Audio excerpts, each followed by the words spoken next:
Ormanlar, dünyadaki ekosistemlerin önemli bir parçasıdır ve birçok farklı türde bitki ve hayvanın yaşam alanıdır. Ormanlar, iklimin düzenlenmesine, su döngüsünün sürdürülmesine, toprak erozyonunun önlenmesine ve biyolojik çeşitliliğin korunmasına yardımcı olur. Aynı zamanda oksijen üretimi ve karbon emilimi gibi ekosistem hizmetleri sağlarlar. Ormanlar, ağaç türlerine, iklim koşullarına ve coğrafi bölgelere bağlı olarak tropikal, ılıman ve boreal gibi çeşitli tiplerde bulunabilirler. Ormanların sürdürülebilir yönetimi, biyoçeşitliliğin korunması ve iklim değişikliği ile mücadelede önemli bir rol oynamaktadır. Doğa için yapabileceğiniz birkaç şey şunlar olabilir. 1.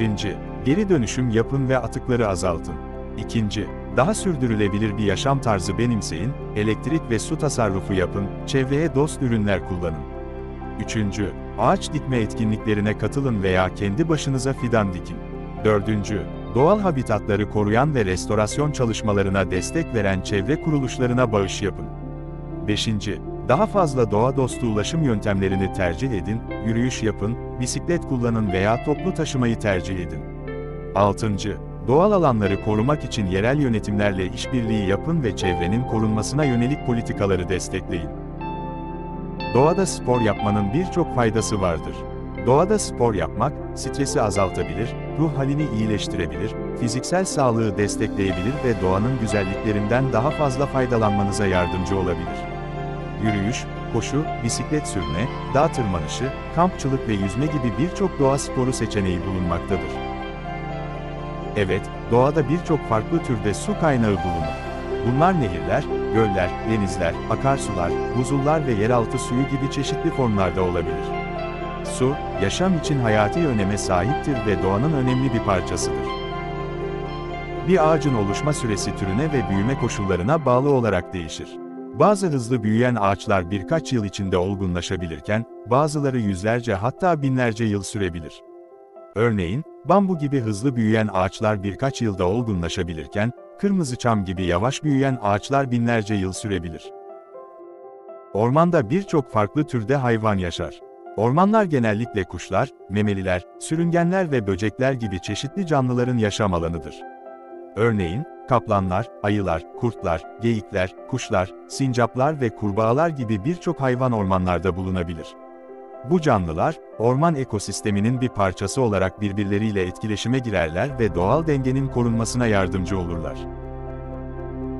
Ormanlarda yangın çeşitli sebeplerden çıkabilir.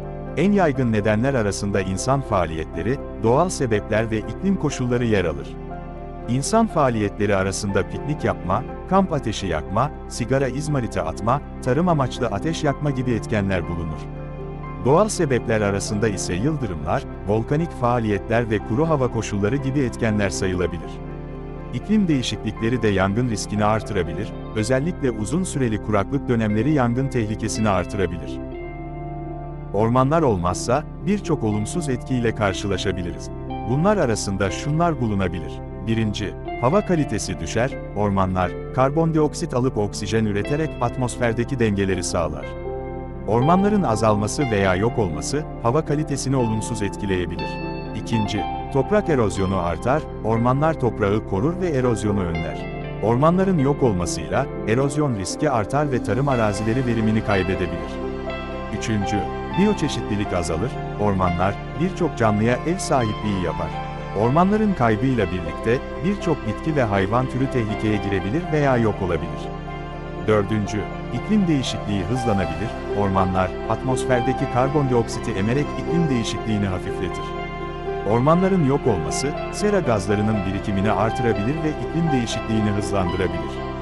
Bu nedenlerle, ormanların korunması ve sürdürülebilir bir şekilde yönetilmesi önemlidir.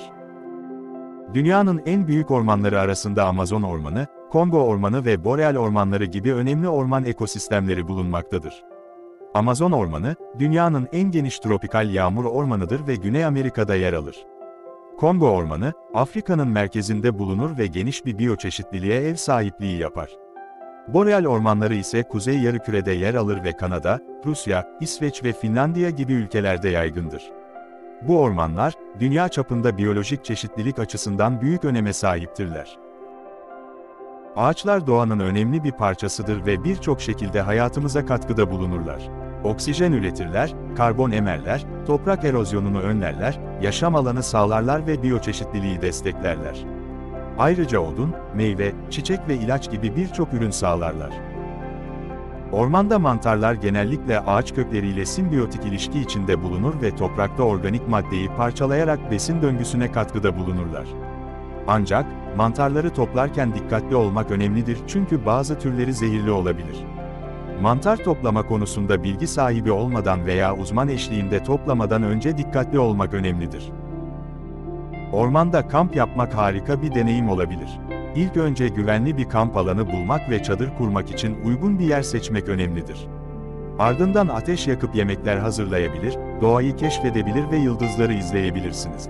Unutmayın, doğal yaşamı korumak için çevreye duyarlı olun ve izin verilen alanlarda kamp yapın.